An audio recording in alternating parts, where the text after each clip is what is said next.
Buddy, hold on. Okay. Hello, everybody. Did you know that 10% of Americans struggle with addiction to drugs and alcohol every year, and over 35% with anxiety and depression? It's your boy Penny Kraz, and this is Soulber Podcast. Every week, we'll be bringing you stories of trials, tribulations, and triumphs in the addiction and recovery world, plus important lessons you can take out of them, whether you're in recovery or not. This week, I have a very special guest. He is the founder of Peaks Recovery, the best treatment center in the United States. Personally, I can tell you that. And we have him here to tell us his insanely amazing story, how he went from the bottom and brought himself up to the top. So, Chris, it's amazing to have you here.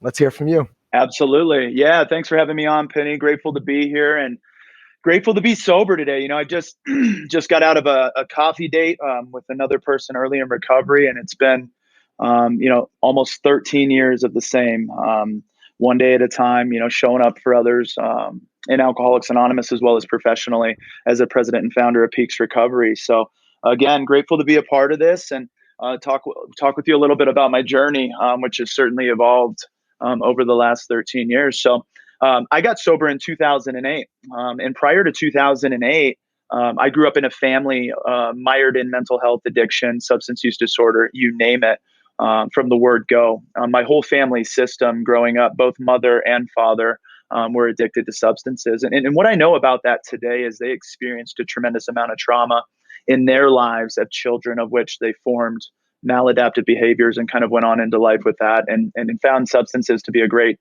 or a supportive coping mechanism throughout their process. So I don't share my story with an emphasis on my childhood trauma to say that my mother and my father were wrong in any sense of the word. I tend to believe that they were doing the best that they could.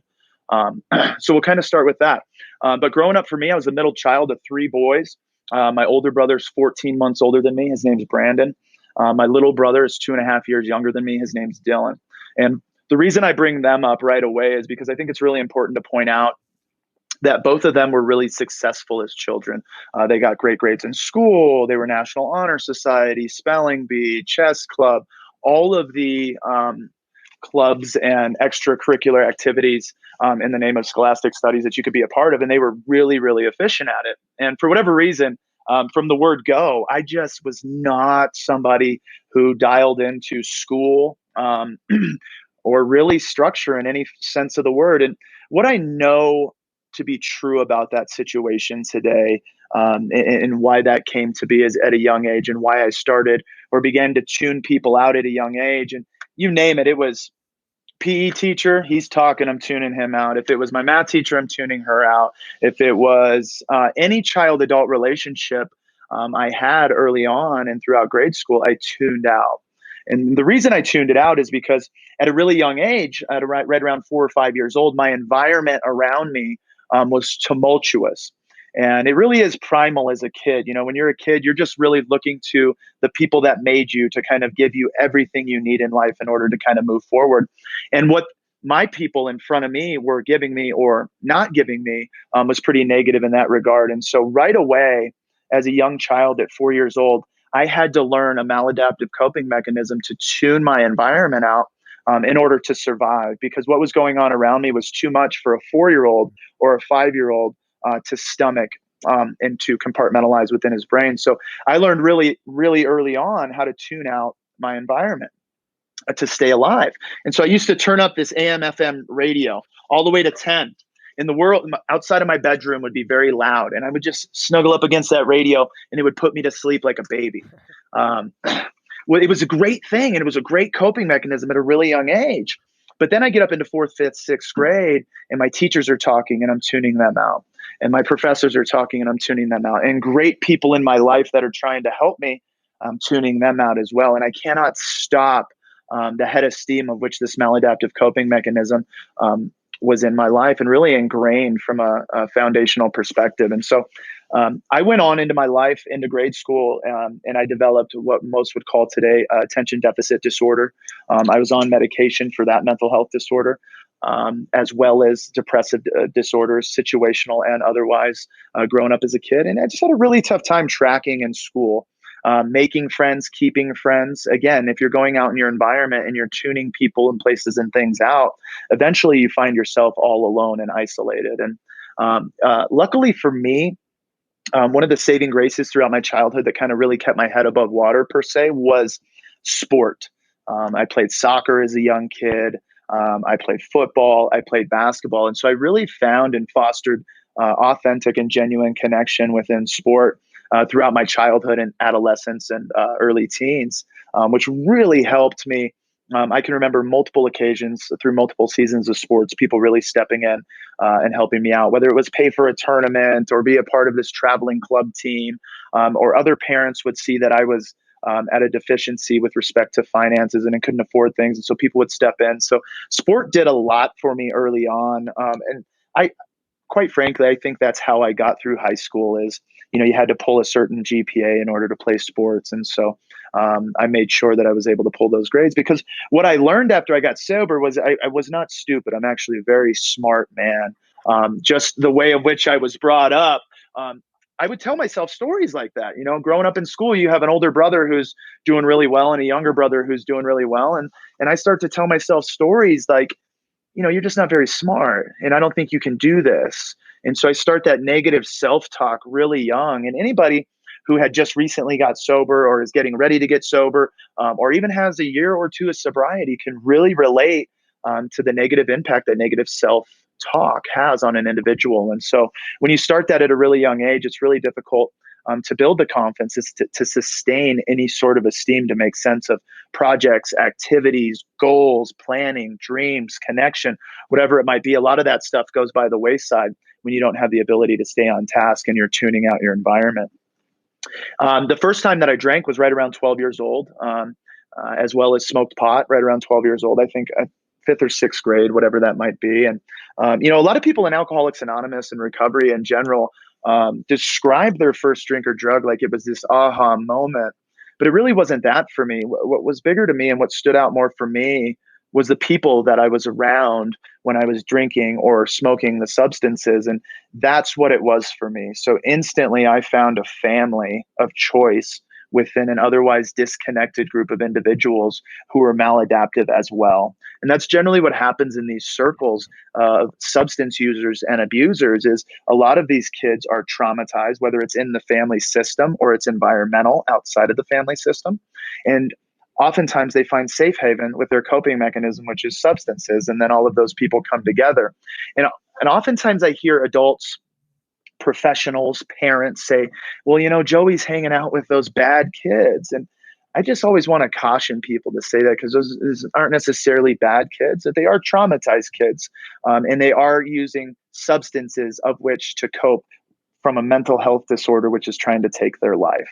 And so I think sometimes it's real easy as parents, especially of young adults and adolescents, to say, hey, don't hang out with those kids. Hey, quit doing that. But quite literally what we're doing as parents at that level is I'm going to chop a tree branch off and just hope it grows back really nicely. And I'm going to chop a tree branch off and I'm going to hope it grows back really nicely. And what we know professionally, and it's unanimously accepted now, is like we really have to slide down the trunk of that tree to the root and really dismiss the intensity and clean that out in there in order to have efficient and productive behaviors on the other side. So, and that was one of those things that I didn't learn until I was well into, a good length of sobriety in this time in recovery. And so, but I grew up too with mother and father, again, both addicted. My father has never been to drug or alcohol treatment. My mom has been to treatment multiple times. My whole family system's been to treatment multiple times. My grandmother was the first graduating class through Sierra Tucson. Sierra Tucson is now owned by Arcadia Group, and is one of the longer lasting treatment programs within the United States. And so my grandma's been there, my uncle's been there, I've been there, multiple people have been there, and just a really good program. But I can remember in second grade going to my first treatment center, not as a client, but as a part of their family program. And I remember going up to Sierra Tucson and listening to these people talk and being a part of their family programs and just listening to the subtle nuances and verbiage that people use in recovery. And I can remember thinking to myself, I will never get to this point in my life. I will never lose control like these people. And what I didn't know was I was actually in the process of losing control.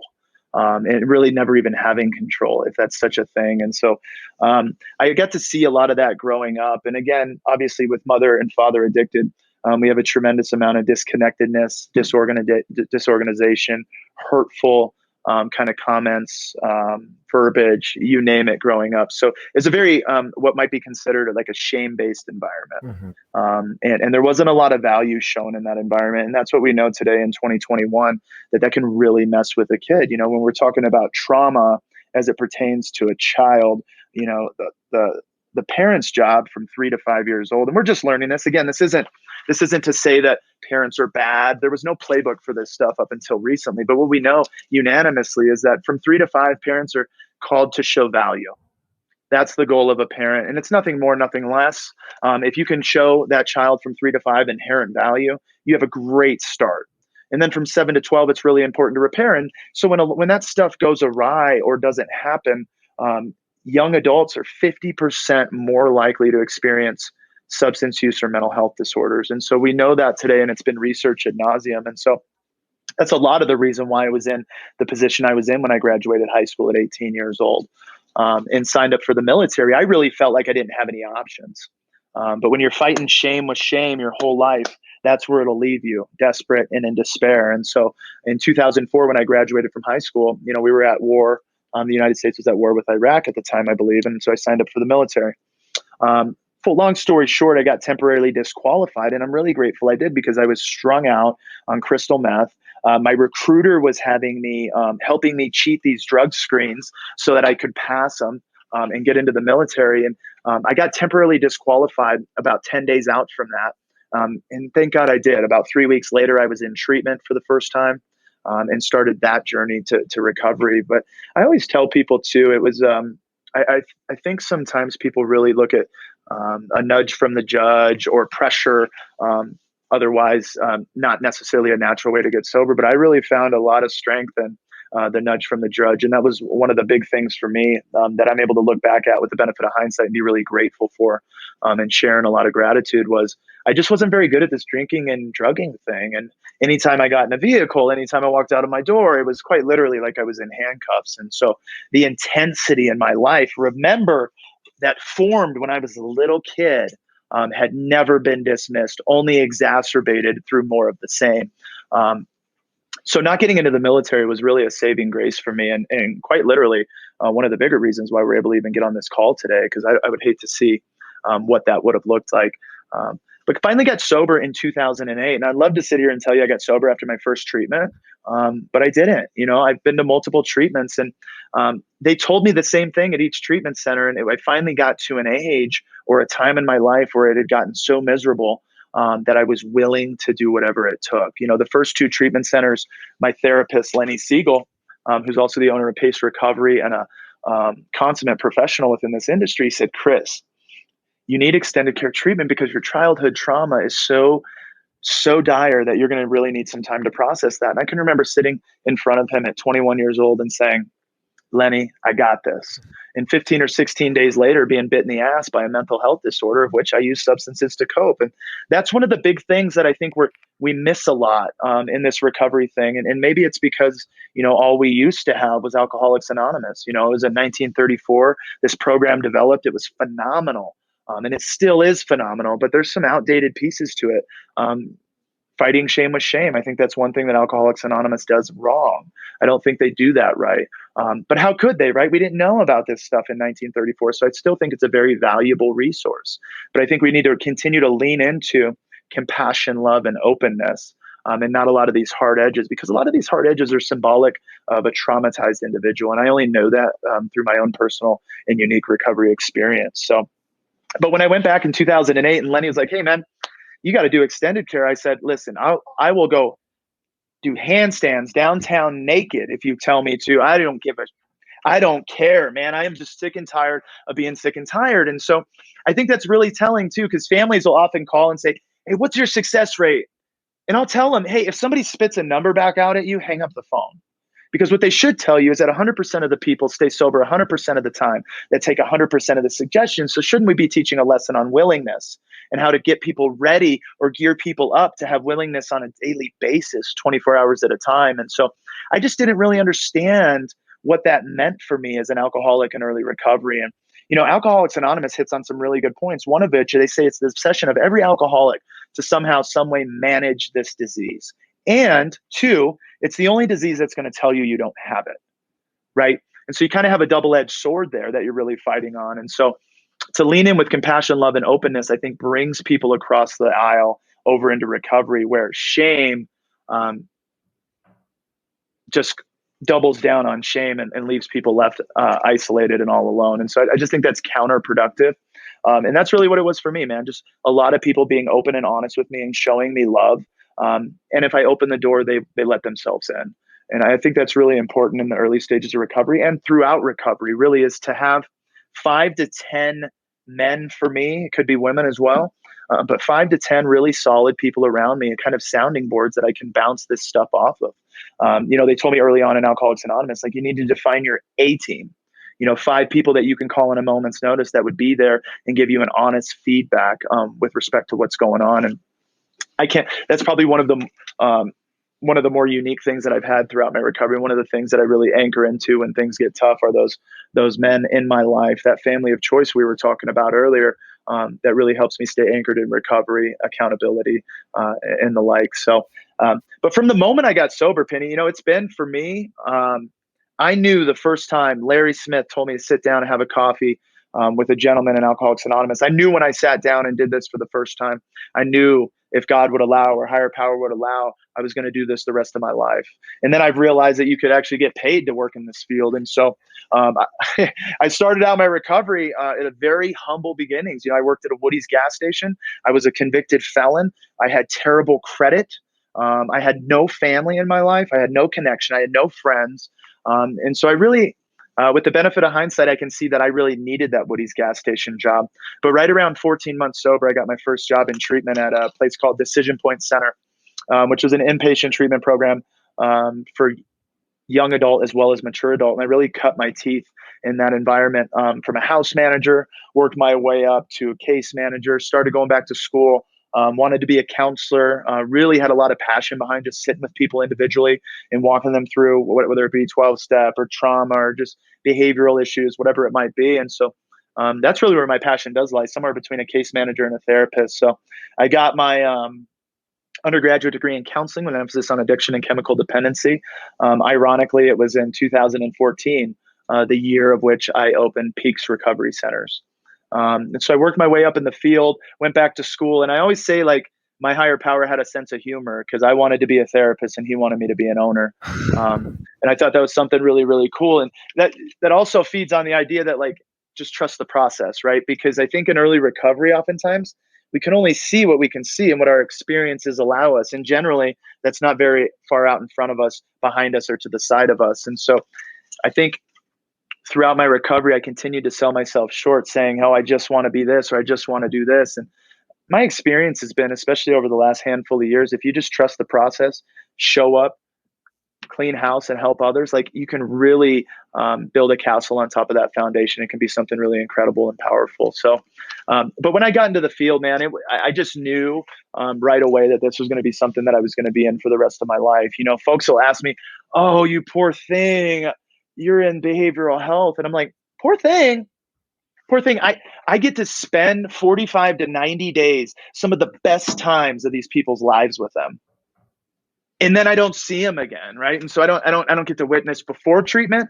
After treatment, I only get 45 to 90 days of pure freedom with these people. And so I feel like I'm the lucky one to get to work in this field. And I'm sure it takes a special kind of individual to see it that way. But, I get to have coffee with guys multiple times throughout the day. I get to learn about their life, where they come from, whether it's from Canada, from the UK, from Saudi Arabia. I get to expand my worldview and I get to grow. And so I've never worked a day in my life since I got sober and started working in this field. And it's been really a passion of my life to really give back to not only the Colorado Springs community, but the world in general.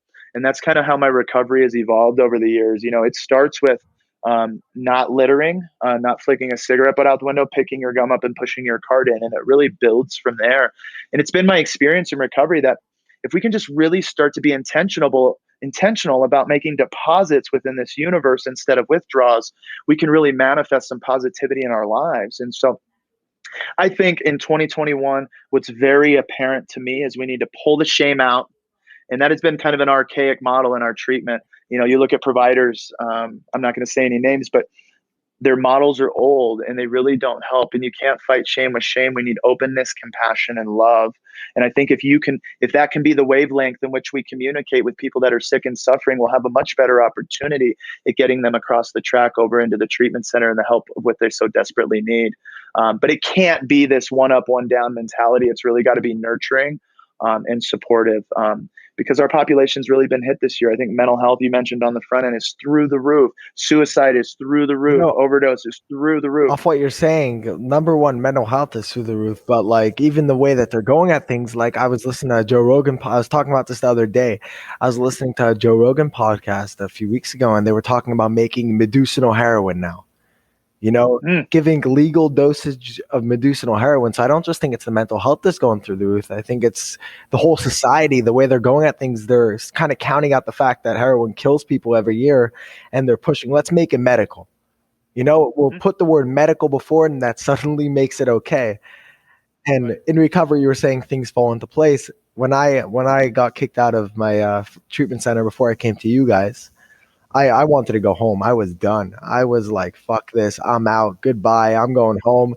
And then, my dad, it was Shabbos, so my dad couldn't even answer the phone. And I came to you That's guys right. Yeah. at a moment's notice. No one even knew I was coming. No one knew I was going. And I remember when I pulled up, I was scared the first day, honestly. Pulled up somewhere at midnight, didn't know where the hell I was going. And the funniest thing is, while I was there, the moments I looked forward to were coffee with you guys. I shit you Yeah. not, coffee with you guys were my best moments there. If you remember, I used to ask you every day to go for coffee. Yeah. Yeah. You're like, hey, coffee again, coffee again, Coffee coffee again, again. that coffee machine in your office, just the coffee Yeah. there. The coffee is what kept me going at that point. But it's definitely going day by day, one day at a time is definitely the way to go at it. It's like when we're in the beginning of recovery, we don't have a rear view mirror. We don't have blind spots. We only have the front windshield that you can look forward. We can't look at the sides. We can't really see what's around us. We have like our straight eyes, and we have to kind of broaden our eyesight to really see what's around us and the wonders we can do. Like you came from humble beginnings, you came from nothing.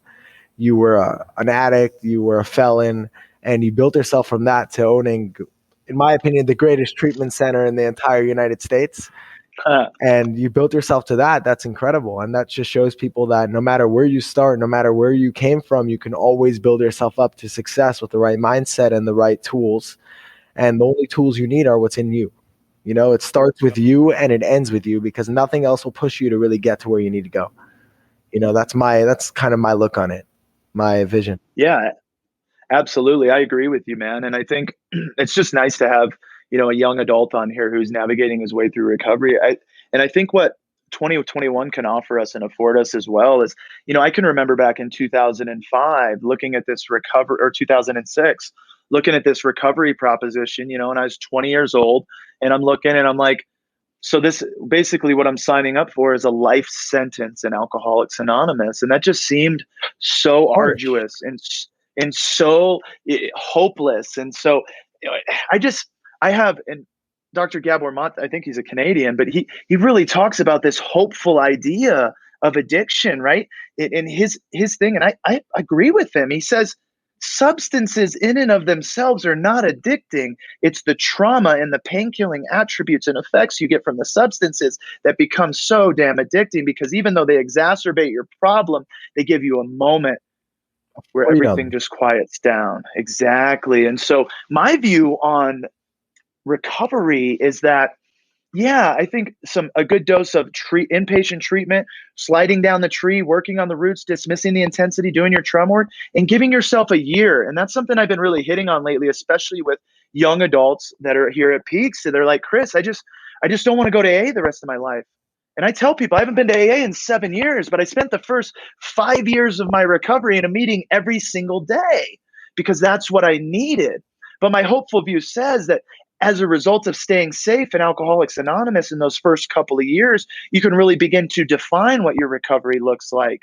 Now I run, I hike mountains, I drink coffee with friends, I connect, I get outside, I all of these things that are really, really cool. And yeah, I don't go to Alcoholics Anonymous anymore because I don't need that kind of support.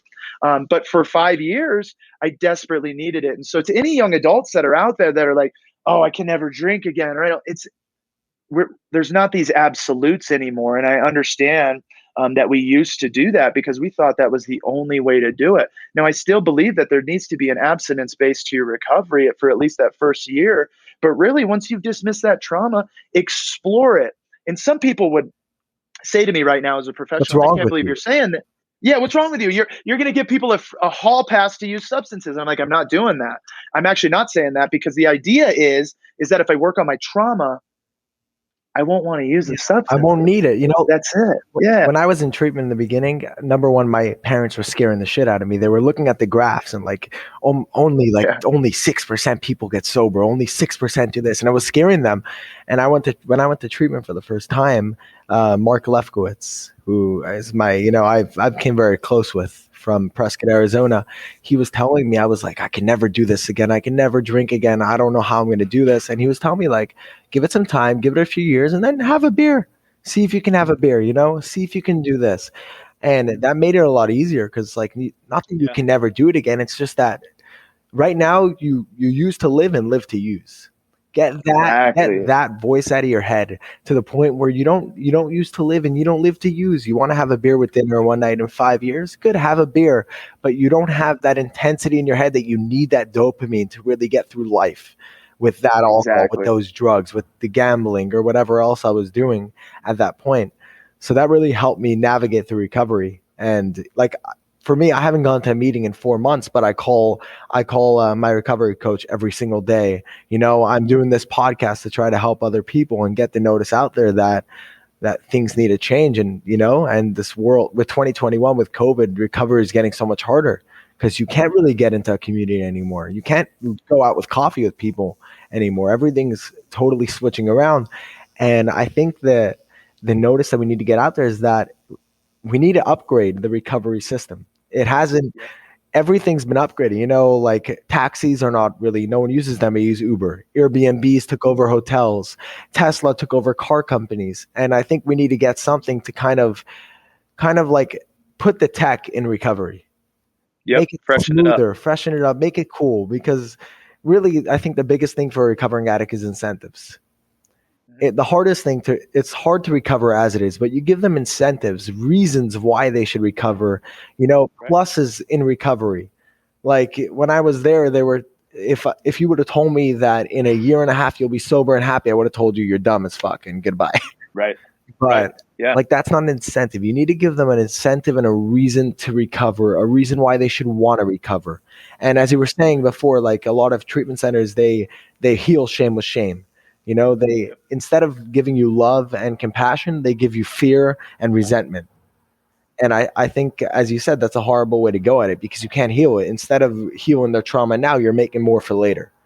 So like I think there definitely needs to be kind of like a upgrade, an iOS upgrade Yeah. of the Yeah. recovery sector Yeah. at this. Quite frankly, we've been seeing that for the last couple of years, and Peaks Recovery Centers is the only, and I don't like hang my hat on it. It's just where we're at, but we're the only provider in the state of Colorado and really the country. Like we don't have any marketers. We don't have any ground marketers. Nobody goes out and markets our program because we claim to be better and different than everybody else. Your claim is So we don't granted. really play. Yeah, thank you. But that's it. Like you're right, man. Like the recovery industry needs a fucking facelift. Like it's gotta happen. Enough of this process bullshit, IOP, how are you doing, check-in groups. Like, let's get to work. Like, let's start being intentional. Let's develop a curriculum. Let's have it meet the client where they're at. Let's individualize treatment plans. Let's not have these standard plug and play bullshit that we've been doing since 1975. It's not helping anybody. I think the biggest problem also is that like once they leave treatment, a lot of treatment centers they promote relapse. Now, Mhm. for many reasons. Number It's a one, great business it's a model, great huh? business. They don't make money if you get sober, you know. But also the Mhm. fact like once you finish treatment, they send you to their IOP, And their IOP is a second treatment. You're not really getting your life together. As much as they're helping you get a job, they're getting you the job. They're not showing you the way through it. You're living in a house with 15 different addicts with a house manager waking you up in the morning, telling you what to do. You're not really learning independence and building your life that way. You're just going to treatment for another year and you're paying less, but they're still making money off it. So they want to keep you there as long as possible. I think so. As I told you, my app that I'm planning on coming out with, it's there is no house managers. There is no 15 people. You get an apartment, you get a job, and we help you navigate through life with you doing all the work. We create the path. All you have to do is walk. Yep. And I And I like it too because it's not like an invitation to isolate. It's an opportunity to connect without shame, It's right? building a And community on a exactly. virtual standpoint where you don't have to live with 15 people, but you can live near 15 people. Yep, exactly. And you could connect with 15 people and you could go get coffee with 15 people and you can build your fellowship because that's what I think sober living does. And that's ultimately what you're paying for is connection. Yeah. Because the model isn't like they're not teaching you anything in your outpatient groups that's going to blow the top off. They're really just nurturing where you're at and you're paying for connection. And so that's why I love the app is it has the accountability to say that, hey, you're actually going to go to group, go to your therapist, and go to AA. And submit your drug screens on here on a virtual kind of foundation. And so I think it gives opportunities for parents and clients to kind of meet up on this neutral playing field, absence of triggers. Another thing, sober living costs what, 15, $2,000 a month? Yeah. Now, most, Yeah. Depending one to 2 grand. most parents aren't paying that. It's the kids. The Right. kids have no money. They're going to work at McDonald's to make $2,000 a month. They're paying 80% of it towards living in sober living.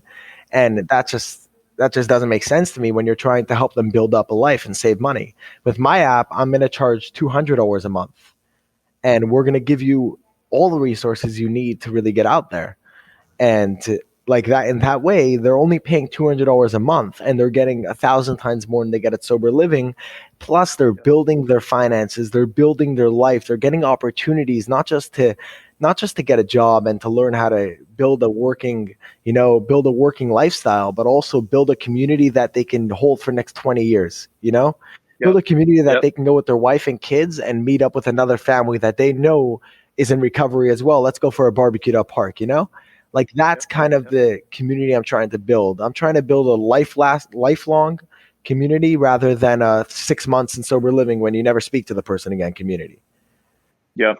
Absolutely. And I think, again, that's what that does is it really builds it for distance, right? And lifelong recovery instead of having this checkbox, right? Because that's what sober living is oftentimes. And I'm not saying sober living is bad, but I really like the idea of the app with sober You have it living on your because it phone. can really support that. Yeah, absolutely, man. And it is so much more. We've learned a lot in the pandemic. You can jump on right now in Australia and go to an AA meeting. I mean, I think we're really and the young adult that's getting sober today is a very tech inclined person. And so I think a lot of this stuff, this facelift, has to really lean into this tech space because it can be really nurturing, not only for most addicts and alcoholics who still suffer, but specifically for the young adult. Well, most of the people who have anxiety, depression, are using drugs now and are binging on alcohol are the young adults who are getting hurt by this pandemic by not able to go out, not able to go have fun. They're stuck at home. They're depressed, and they're just going to drink and use now to live. And they're all stuck in their tech bubble. Like if you give a 21-year-old a PS5, he'll go crazy. You give a 21-year-old an app to get sober. I think it can do the same thing. Exactly, man. Yeah, exactly. It's really hitting on a market because if we don't do this facelift, the young adult will pass us by. Yeah. And those are the people we need to help right now. Like another crazy thing I think that's going on right now is the fact that a lot of these young adults, they're going to treatment and they're getting scared. They go to treatment and they say, oh, don't worry, you can relapse. You can relapse. But really what we should be telling them is you can't relapse. If you relapse, you're going to have to start from scratch and you never know if you'll get out of it alive. Like instead of telling these new people coming into treatment, like relapse is okay, which is what they told me at every treatment center I went to. Mhm. Right. If they would have, I didn't relapse, thank God, but if they would have told me that relapse is not okay and the chances of you surviving a relapse is low, I probably would have stayed away from it even more because they're telling me like I'm here, I'm sober, I'm present, tell me the truth. Don't beat around the bush, don't give me the bullshit. Tell me what I'm actually in for. If I relapse, what happens? Your chance of surviving is 6%. Tell me that Right. instead of telling me that you can relapse and come back here and pay another $20,000 the same you hear the same bullshit you heard for the last 60 days. Right. Yep. You know? Yeah. And that's so often, and you're right, man. And I think as we begin to transform the industry from a foundational perspective, these types of conversations will be more at the forefront, and really a lot of openness within that, man, and really creating opportunities for young people to move through. I was telling you when you first told me about the app, the first story that came to mind and how I thought it was a brilliant idea was, so I got sober in 2008 and I was in Prescott, Arizona, and I'm working at Woody's gas station. I'm making $7.25 an hour. So for an 80-hour biweekly paycheck, I get about $480. So I'd pay my rent, I'd pay my cable, I'd pay my bills, and I'd have like $8 till next pay period. And I go in, I get my first paycheck. I got $400. I go into Singular at the time, AT&T now. And I go and I said, hey, I'm going to get a cell phone. Can I get one for $500? And they said, yeah, for sure. So just fill out some information. I fill out the information. I give it back. They come back to me and they said, okay, so that'll be $500. And I'm like, okay, cool. Yeah, for the phone. And they said, no, for the deposit, you're going to have to pay because your credit is so terrible. And it was in that moment with no family support, no real support at all, no real foundational underpinnings, where most people in my position, they're devoid of self-esteem in that instance with 90 days sober. They leave that feeling like a bigger piece of shit than when they came in, and they're going out eventually in the relapse process from that simple moment where an app like this can come in and provide that support. So if I go in there and I see $500, I can plug back into the app and say, hey, what's it going to take for me to get some support with getting a cell phone? It might be, okay, well, hey, make sure you're hitting your 7 meetings a week. Make sure you're getting coffee with these guys. Make sure you pass your drug screens for 6 months. And then we can really support you with that. Instantly, I'm like, okay, I got a little bit of hope. Yeah, I got a way to get it, Like, for me, I just got a car. I've been wanting to get a car for the last year, but I couldn't get a proof of financing in any way. I'd have to put $10,000 down for a $20,000 car and pay $1,000 a month, with the 20% interest. I just got a car with low interest, low payments. I know, my credit isn't good, but I've been working on it, and I got my father to sign, but it took a while to build that trust to actually get him to do it with me. And I think the one thing I think this app can do is, as you said, build a self-esteem. Because for me, when I walked into a bank a year ago, right after I came out of treatment to open a new credit card, all my credit cards got shut. My credit was down 400 points. And I walked in to make a credit card and they told me, sorry, sir, there's no way you can open a credit card, And I was like, oh, fuck, what the hell am I going to do now? And I think just the fact that we can help these people build their finances to the point where, I have $10,000 in the bank right now. And a year ago, I was minus 50. Like, oh, wow, that's amazing. My life is getting together. I can finally do something, Yeah. And I think that will not just build their self-esteem, but it will build build them inside. Like, I'm getting somewhere. I see light at the end of the tunnel instead of saying, oh, fuck, I have nothing to do with my life. I don't see any light at the end of the tunnel. Yeah. And the app meets everybody where they're at, unlike Peaks Recovery, where, for this great world-class treatment, you're going to pay $1,000 a day. Yeah. And so it's not accessible to anybody outside of the top 1% folks who carry insurance policies. But with the $200 a day, $200 a month, anybody can have an opportunity to do that. But it's not just for people who went to treatment. You can go to detox and then come to us 7 days later and say, listen, I want to get my life together. How do I do it? I can't afford the $30,000 a month to go to a good treatment center. How do we get this done? $200 a month will help you do it. Hit your meetings, go out for coffee with this person. He's 2 years sober, get a sponsor, and we'll navigate you through the recovery process without paying that $30,000. Yeah. And real-time support and really like at the click of a button. Yeah. Which, if we've learned anything in this last year, it's certainly access to care has to open up because that's been suffocated throughout the pandemic and throughout the last year and a half. Yeah, it's been hit hard. The whole recovery sector has been hit hard. And I know for me, I've had my hard times through it, sitting at home doing nothing and wanting to take a drink or, even smoke some weed, random things like that. And those things, they're small, but they can build up back to the things that pushed me down when taking a drink, then going to a casino or, taking a drink, then going to a club. And that brings me back brings flashbacks, which makes me want to do those things again. And I think that's really what's hitting the hardest in this pandemic is the young people sitting in their houses doing absolutely jack shit, not working because no one's hiring right now, and getting bored and getting depressed and getting anxious and not knowing what to do other than pick up a bottle and chug it. And I think that needs to change. And I think having it on the click of a button, opening your phone and going on an app and saying, oh my God, I can get this done without having to go to Arizona or Colorado or Utah and sit in a treatment center and feel like I'm in prison for 60 days. I can get this done without that. And I can get real-time help and real-time support with getting my life together instead of wasting 60 days and paying 60 grand to listen to a therapist who doesn't know what she's talking about just because she's getting paid more than I am. Mm-hmm. Yeah, I think it really helps with that too, man. And one thing I want to certainly leave the listeners with is just as much in the last year, it's been really difficult. And like you said on the front end, all those numbers are through the roof and cataclysmic and catastrophic in nature.